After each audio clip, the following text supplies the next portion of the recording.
Hello guys, welcome to my channel today, and in today's tutorial I'll be walking you through step by step on how to turn on the automatic message on WhatsApp, so that maybe if you are not online on WhatsApp you can just turn on the automatic message and to just message any new users or any new contact that message you.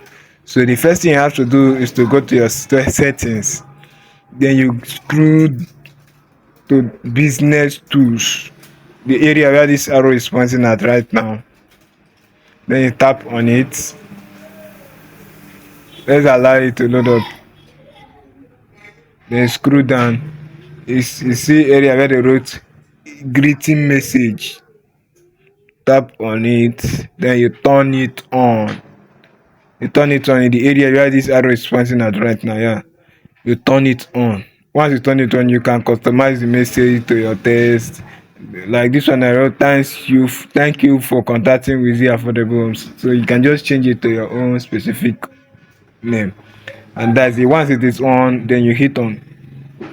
You can set the type of people. Is it everyone or anyone not in address book? You select the type. So I'll be leaving it to anyone not in address book. So once you are done, the next thing you have to do that is very, very important is to click on save the arrow. So once it is saved, anyone that messages you, you receive an automatic message.